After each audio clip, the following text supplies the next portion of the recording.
Y voy a coordinar este acto en homenaje a Luis María Sobrón. Para empezar, le voy a pedir que abra el acto con unas palabras al presidente de la Sociedad Argentina de Escritores, al señor Darwin Márquez. Por favor.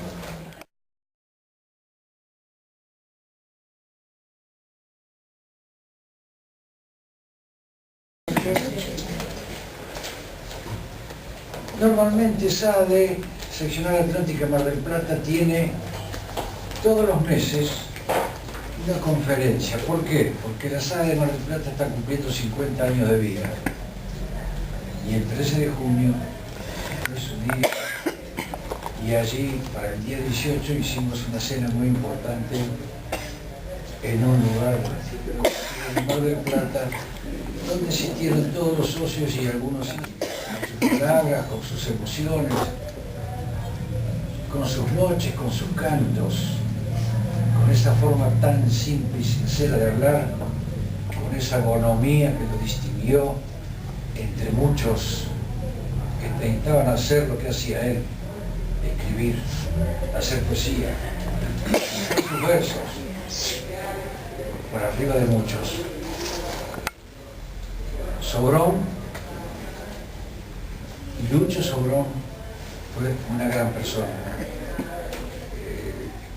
No, yo no lo voy a entretener demasiado, simplemente nos alegra que la SADE pueda estar en este acto.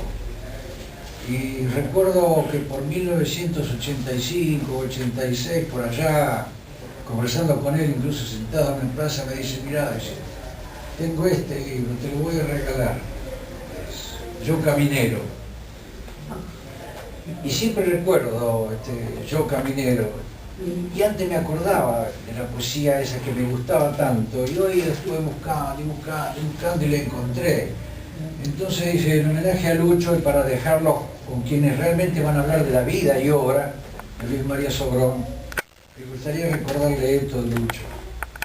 El mundo late en el corazón de un pájaro que escapa de tu sonrisa.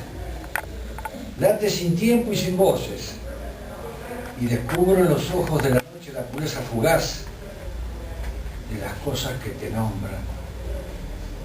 El mundo late en el corazón de un pájaro que llena tus manos. Así hablaba Lucho. Sí.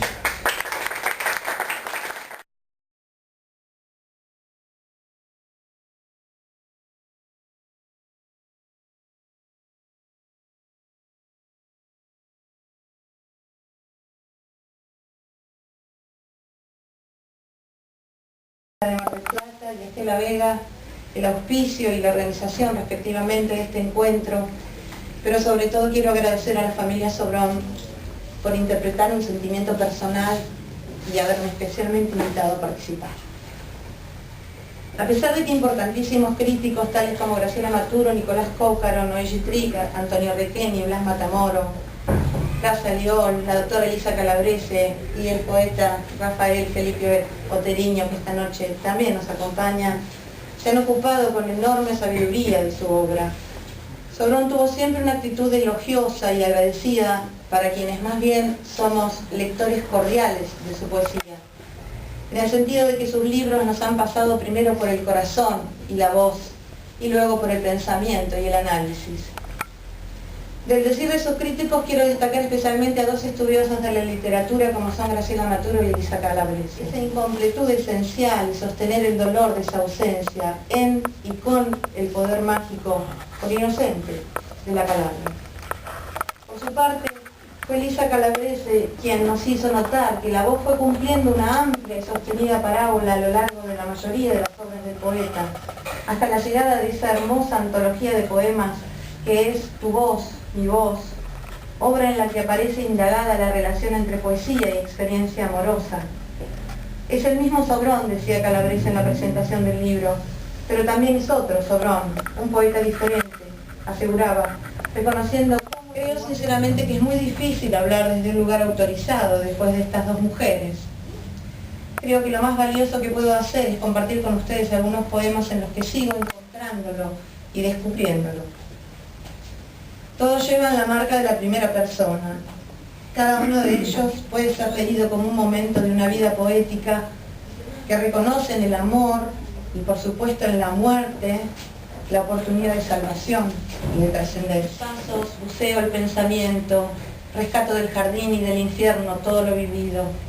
Descubro entonces que la palabra se enamoró de la memoria y la memoria se enamoró del pensamiento. En ese universo del amor confeso vivo, con este amor confeso estoy. Comparto con ustedes el amor, de tu voz mi voz. Soy extraño en el borde de la tierra, concupiscente sacerdote en altar de profecías, donde estás para ser sentida, para ser amada. Un preludio de adiós penetra, me devora, me acompaña. ¿Quién es esta muchacha inventada por el miedo que duerme en mi costado abierto?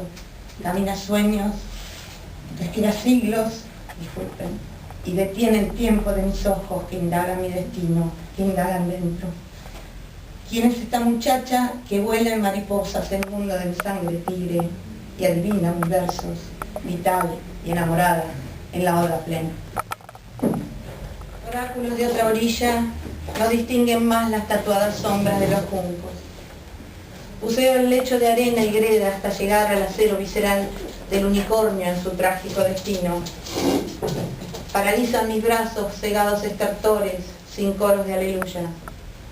No tendrá más orillas el cauce de mi río. Órficos albatros de memoriosos mares esculpirán en ojivales cielos los raros alfabetos de mi rostro. Un libro a otro, de atrás hacia adelante. La muerte en la otra orilla era mi muerte. Desgajada de un álamo me amparaba, expandía sus hojas y sus ramas en raro sortilegio a un universo de cumbres que indefenso me miraba. No era el rostro de la desierta ladera, era la sed del lago que no resistió la mutación de mi alma. Kafka prefiguraba menos su propia obra que la de aquellos autores de diversas latitudes que habían influido en su obra. Yo estoy segura, yo sé que Luis María Sobrón nos imaginó hoy, aquí, ya desde uno de los poemas que encuentro más bellos de su Yo caminero.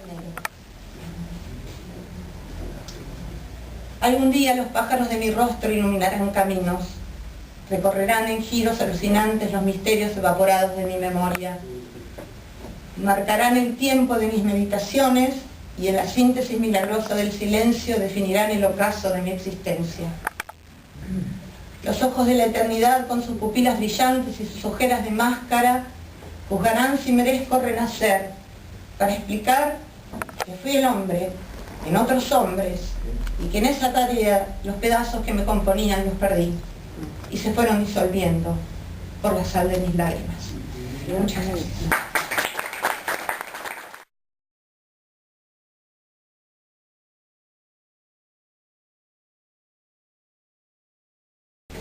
Voy a recorrer brevemente nuestros encuentros. Su sillón junto a la ventana, o un café conocido de la ciudad.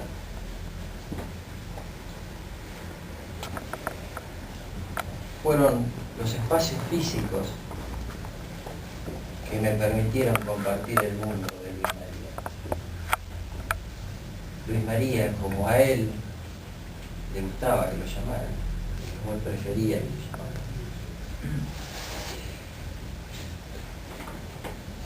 Todo esto se fue dando después de una entrevista que tuve el gran gusto de hacerle en un programa de radio hace unos 14 años. Y desde ese momento comencé a descubrir en la profundidad de sus gestos y su mirada un hombre que no ponía ningún reparo en mostrarse, con quien podía llegar a lograr una comunicación. Y ese fue un privilegio para mí. Estaba ahí la palabra poética, esperando el llamado. Y ese llamado nunca tardaba en llegar. Y entonces por encima del cortado, junto al vaso de agua, comenzaban a deambular las sensaciones. Y se agitaba el humo del cigarrillo, despidiendo barcos en el acuario de sus pensamientos.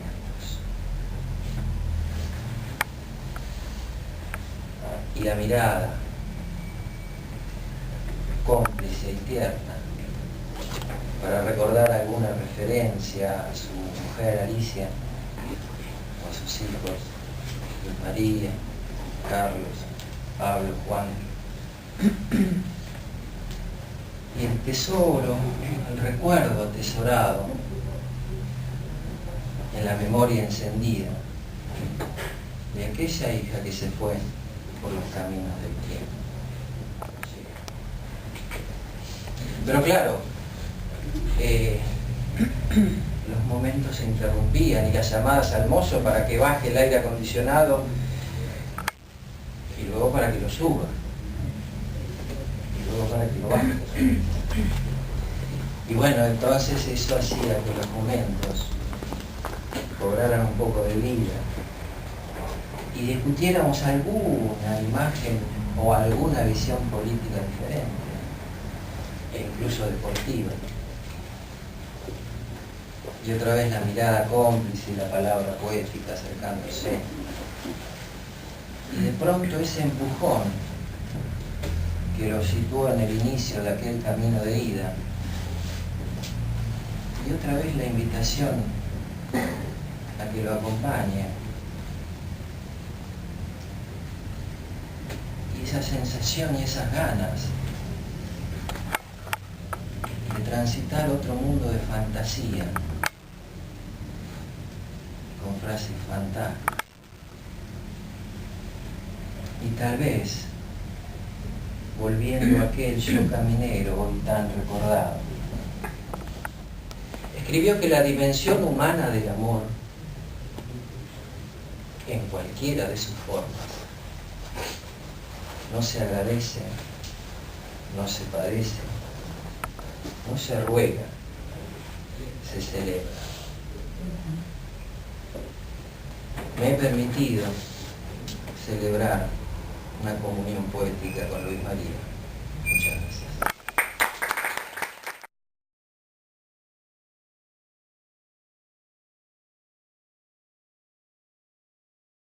Voy a tomar, voy a comenzar mis palabras desde donde las deja Carlos Pili. Él ha trazado una recreación de la persona Lucho. Y verdaderamente era tan fuerte la persona Lucho, tan singular, con perfiles tan acabados, que eso podría detenernos y no ir más allá, hasta el punto de no ver la obra. Porque Lucho era un caballero y un soñador. Dos elementos que lo podrían caracterizar y que podrían bastar para dar una nota sobre él. Pero lo que ocurre es que además hay una docena de libros publicados. Y a mí se me ocurre que sería también, a un año de la muerte, importante ubicar su obra dentro de lo que se llama el canon literario, o sea, la tradición literaria. Que podríamos hablar de dos tendencias, de dos modos de entrar a la obra de Lucho. Por un lado, tal vez algo que es más afín a este cuadro que hemos hecho de la persona y en la que estamos contestes todos, un caballero, un soñador, un hombre enamorado de las palabras, enamorado de la vida, cuidadoso y respetuoso de su familia, de su estirpe, de su mujer en primer lugar. Pero por otro lado, un hombre de una poesía grave, difícil, hasta me animaría a decir. Y debemos afirmar esto y encontrar un valor en esto, porque muchos de los que aquí estamos habremos leído poemas de él y no hemos sabido qué nos quería decir. Y yo quiero decirles que eso es absolutamente legítimo en la poesía de nuestro tiempo, que no sepamos exactamente lo que quiere decir, porque la poesía de nuestro tiempo dice otra cosa, no dice convenciones, no cuenta más de lo mismo, no retrata paisajes, sino que dice exactamente lo que no está ante nuestros ojos. De los primeros libros, del primer libro, de los primeros versos de Lucho, de la formación literaria de Lucho, que era lo que se llamaba el neorromanticismo.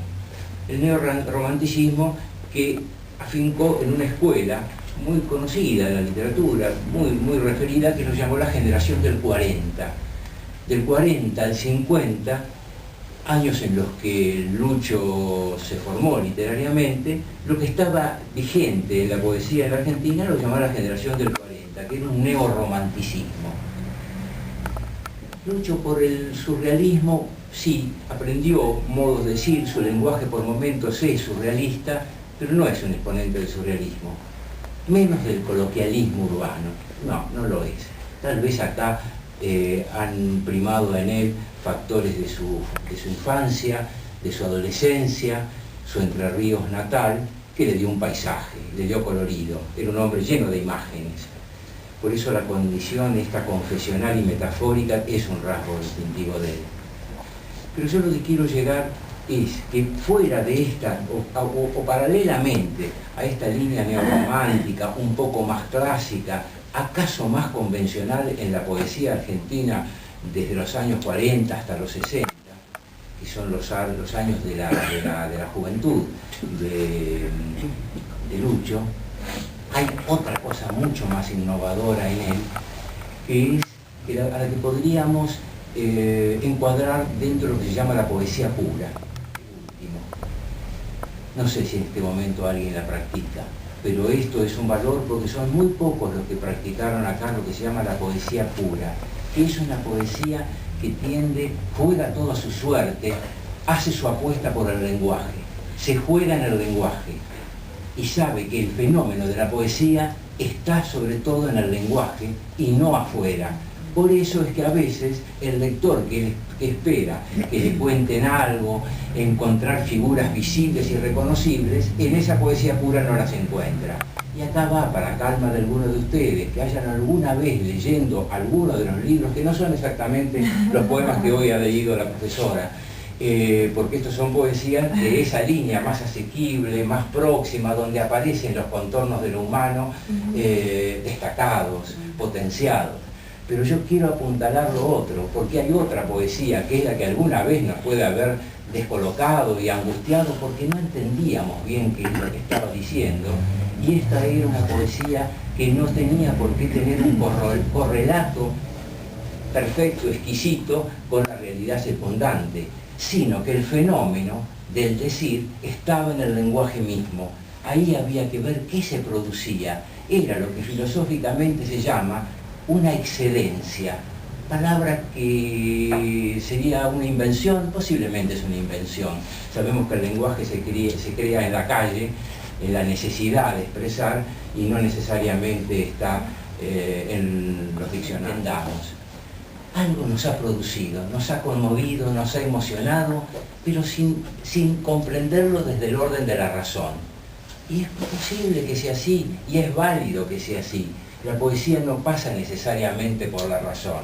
Lo que pasa es que nuestra formación está atravesada por las versiones dadas por la razón y por creer además que esa razón nos lleva a una verdad única. Y también el tiempo y el siglo que dejamos atrás nos ha mostrado que no hay una verdad única, que hay verdades colectivas que las formamos en nosotros o verdades puntuales, hay acuerdos de belleza que podrán ser sustituidos por otro.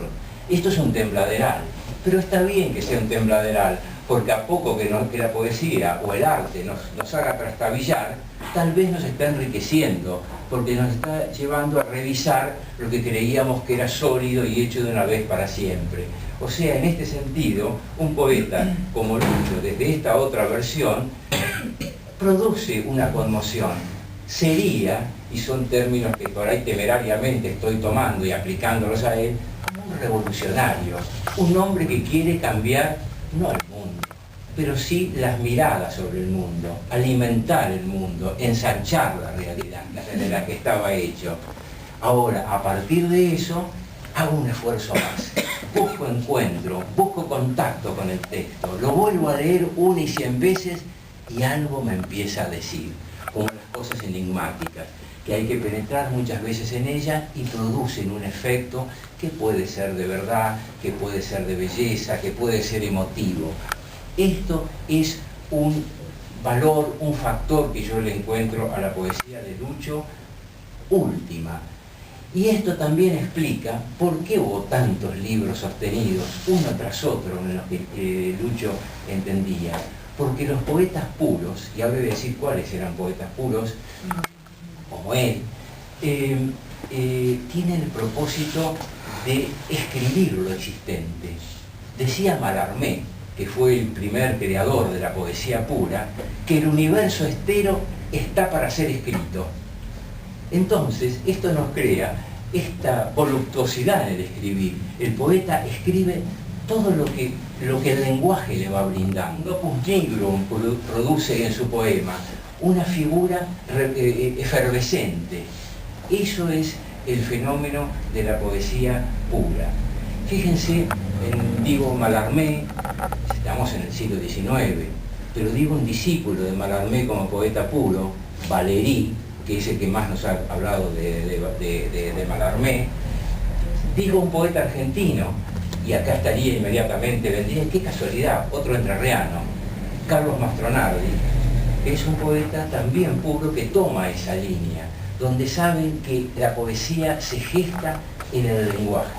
Pero esto, por otra parte, que viene desde allá, que llega hasta Mastronardi, que habrá muerto hace 40 años acá en Argentina, que llega hasta Lucho, que murió el año pasado, esto fue desde el punto de vista de la filosofía, fue refrendado, y fue refrendado por la poesía posterior a la Segunda Guerra Mundial, particularmente con un hombre que navegó por ella, que fue Heidegger, cuando él vino a darle respuesta a algo que la filosofía se preguntaba desde Platón: ¿dónde está el ser?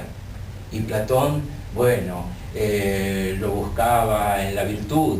¿Y dónde estaban los anteriores a Platón, los presocráticos? Y bueno, estaba en los objetos mínimos, en el agua, en el aire, preguntaban los presocráticos. Esta pregunta en Kant van llegando que estará en la razón, Hegel llegará a estar en la razón. Y de golpe ahí aparece Heidegger diciendo, hay dos Heidegger, hay uno primero y hay el último, que es el más rico, donde dice el ser, ese que tanto han buscado allá afuera, en ideas puras, allá lejanas, remotas, inaccesibles, resulta que está en el lenguaje. Y hay filósofos mucho más cercanos, uno que ha estado en la Argentina ahora, o está todavía, que se llama Patton, absoluto, que se viene buscando desde hace 3000 años, está en el diálogo, estaba entre nosotros. El ser lo formamos conversando, acordando. Toda la política actual, aún esta misma que ustedes pueden ver y que la gente todavía a veces se enfurece o la practica, que es la de los piquetes en las calles, no viene ni más ni menos de eso. De ahí viene la idea esta de vamos a acordar, vamos a hacer un estatuto provisorio y personal que nos permita convivir. Por eso es que no quiero decir con sabiduría, porque no creo que la tuviera, pero un expresidente muy cercano decía, lo que no voy a hacer nunca es hacer barrer un piquete, porque esa gente tiene algo que decir, lo que tenemos que hacer es acordar con ellos. Y todo esto viene a reducirse a que la verdad es algo puntual, mínimo, que está muy entre nosotros, no está en las ideas platónicas. Por eso, en un libro de Lucho, está en ese contacto que se da entre la propuesta de él en su verso y la lectura y la administración que hacemos nosotros es una identidad a cada uno de esos velos y hacer una pieza jugosa y preciosa y artística como es cada poema. Por eso yo, y con esto ya termino, quiero decir que donde debemos detenernos en la poesía de Lucho es en la música de las palabras, la música, el encanto de las palabras y la música del sentido que emana de los versos. Y a veces no tenemos que entenderlo necesariamente, debemos disfrutarlo. Y él, que era un caballero y que era un soñador, con esto creo que estaría bastante conforme si nosotros disfrutamos leyéndolo. Creo que hoy esto es un acto de ternura, todos que estemos todos acá homenajeándolo, y él desde algún lugar nos está mandando un abrazo. Muchas gracias.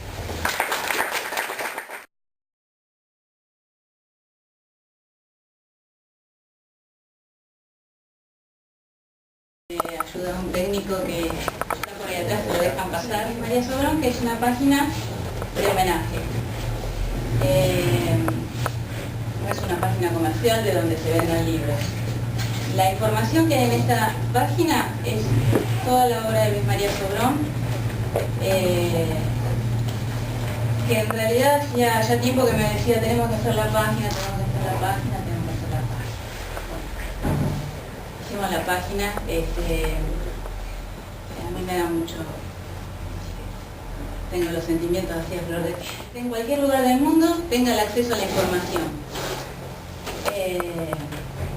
Los bibliotecarios decimos que la información es un derecho y el derecho es de todos, así que Luis María Sobrón tiene la página con toda la información disponible para todo el mundo. Del mar, eso que él hablaba de su mar-océano, y tengo la voz de Luis María Sobrón cuando él leyó un poema también que lo llevé a la radio, y me parecía que la manera más linda de una persona que nunca supo de él, de conocerlo, es presentarlo como el poeta leyendo de sus poemas, y a medida que aparecen los versos que él los va diciendo, aparecen así como las olas del mar que él de alguna manera nos iba diciendo en sus poemas.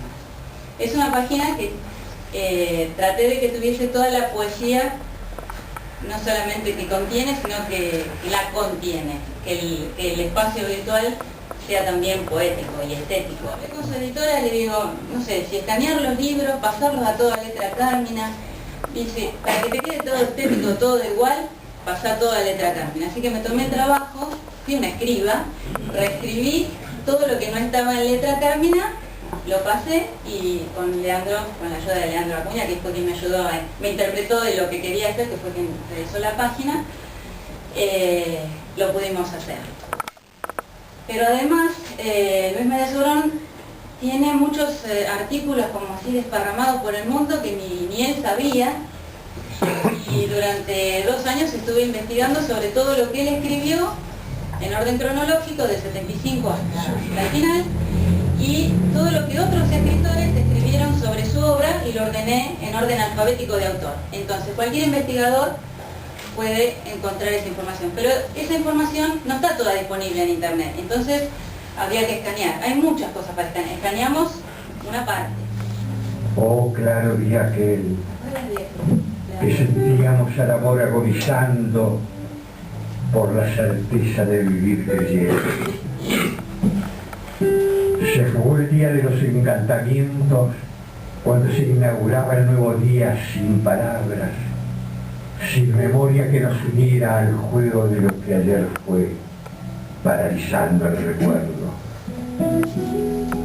Raro tiempo de los encantamientos, cuando creíamos en la verdad, respirar la esencia del ser, sin falsedad ni sospecha.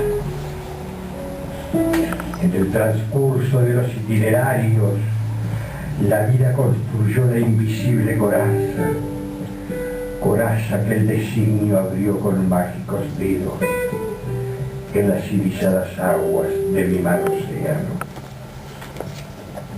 En esa inmensidad, embriagada por la fina piel que lo cubre, indago cada día el lúdico crepuscular de una respuesta.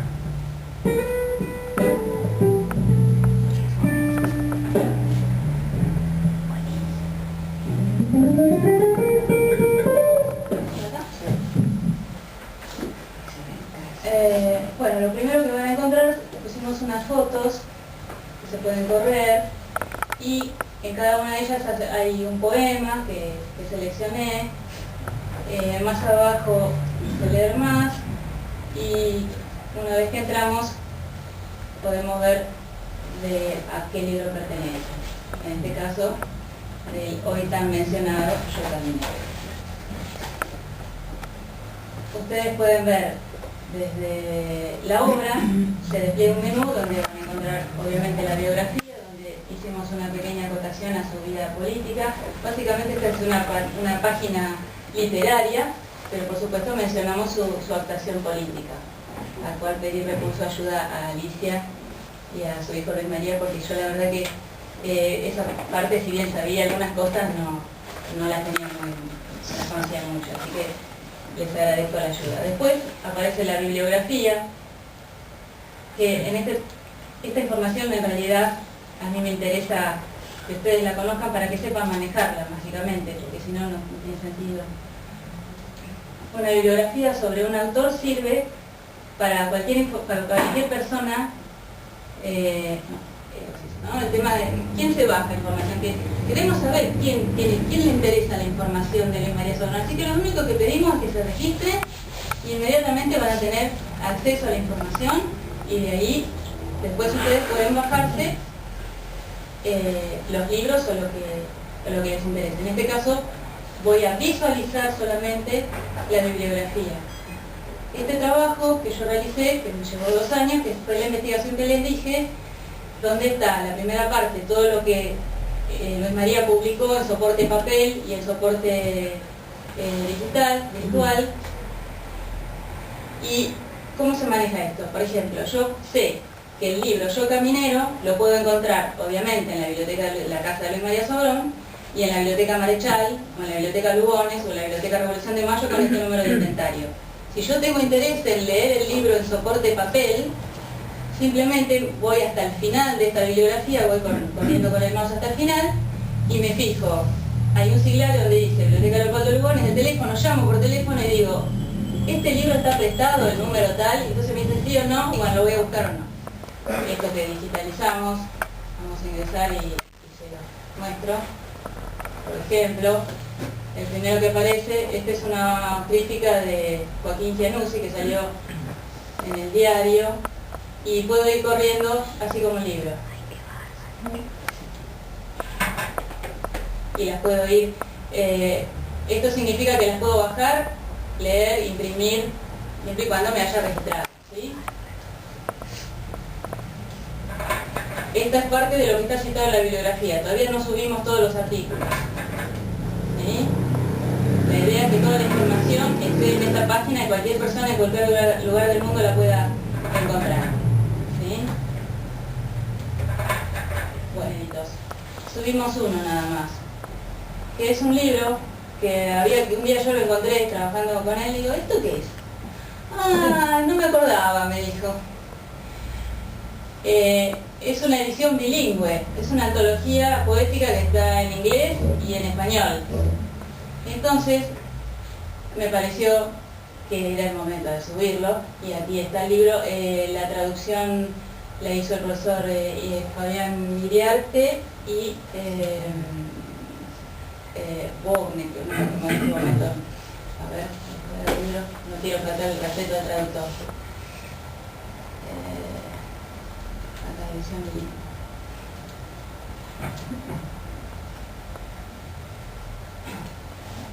Fabián Iriarte. Yo lo subí todo, o sea, lo pasé todo como estaba, y había algunos poemas que habían quedado sin traducir, así que ustedes por ahí cuando revisen la obra van a encontrar, pero este no está traducido, porque quedó inconcluso ese trabajo. Yo inclusive hablé con el profesor Iriarte y me dijo, yo hice lo que él me encargó, me pagó por eso, pues quedó el trabajo, yo no, después no sé. Yo dije, ¿qué pasó con él? No sé más nada, me dijo. Bueno, y ahí quedó. Esta es una entrevista que le hizo Marcelo Pérez Vieri, que está saliendo de la Capital. Esta es otra que salió en una revista de México, que la titularon Fijar tras los ojos la mente, diálogo con Luis María Sobrón. Una entrevista, esta es la primera que está en la bibliografía, en Chile, que le hizo una entrevista, Y esta es una que es del escritor Carlos Godoy, que hizo también la entrevista, y me lleva directamente a la página que está colgada. Quedan entrevistas por subir, entrevistas de radio, que esas todavía no las subimos. Uno hace un clic y puede acercarla, puede leerla, puede imprimirla. Ahora quiero cerrar. ¿No la puedo cerrar? ¿Me ayudas? Ahí estamos. Y seguí acá. En la galería de imágenes, lo que estamos poniendo, lo que queríamos hacer en otros lados, además de Mar del Plata y Buenos Aires. Entonces, y además con personas que a lo mejor ustedes no conocen, pero que son poetas que le escribían habitualmente a Luis María. Esta foto me pareció hermosa cuando la encontré, porque fue una manera de conocer con quien yo lo ayudaba a contestar. Estas son todas poetas de México. Esta es una excelente poeta, Ileana Godoy, que siempre le escribía a Luis María, y que el día que le llegó estado de vigilia me llamó desde México y me dijo, no sabés la alegría que tengo, y ella también se ocupa de difundir la obra de Lucho allá. Bueno, les debo, próximamente les voy a poner debajo quiénes son cada una de estas cenas. Acá con Luis Calvo, un poeta en Buenos Aires. Acá está Oteriño. Rubén Vela. Rubén Vela, exactamente. Rodolfo Moder. Rodolfo Moder. Este es el señor Mir, es un poeta mexicano que siempre le escribía a Luis María. Esto es en México. Acá está Mir, la poeta Ileana Godoy, Cristina Gómez. Esto es cuando se lo declaró personaje de mi ciudad. Bueno, hay tantas fotos que inclusive con Alicia decía, ay, yo no sabía esta foto, encontramos esta foto y se acordaban de cosas. También quiero aclarar, quiero agradecer enormemente a Alicia, porque la verdad que yo sin su ayuda no podía hacer todas estas cosas. Bueno, que de alguna manera me estoy metiendo en su vida, pero me siento tan comprometida y bueno, hay cosas que yo dije, pero ¿alguien supo que Luis María estuvo en Toronto dando una conferencia? Este es Prat Fariol, que es uno de los poetas cubanos que prologó uno de sus libros. Esto es en España. Bueno, la idea era que se conocieran, cosas me había contado, cuando uno ve las fotos, una foto dice muchas cosas. Hay muchas más para subir, estuviera. ¿Se me olvidó de algo, Leandro? Los libros para descargar, podemos entrar al otro, por ejemplo. Obviamente con su querida letra Carmina. Están todas las citas. Cualquier persona que quiera escribir algo sobre el libro necesita la cita, está como corresponde, como hay gente que no sabe por ahí citar un libro, está la cita correcta. Y bueno, se puede descargar cualquier libro que quieran bajar. Hay dos ediciones, obviamente, de Tomé de la Palabra, Editorial Colombo y Editorial Carlos Cuervo, de Colombia. Bueno,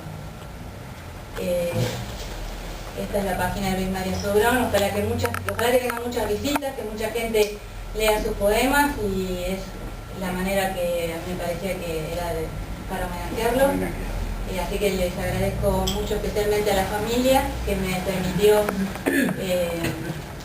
hacer esto, y obviamente estoy muy agradecida a Luis María porque fue una persona que significó mucho para mí, para mi vida en particular. Aprendí muchísimo, porque cuando trabajábamos los poemas me hacía llevar todos los diccionarios y buscábamos una palabra y buscábamos hasta que él encontraba lo que quería decir, y había, por ejemplo, él me decía cosas y había algunas palabras que yo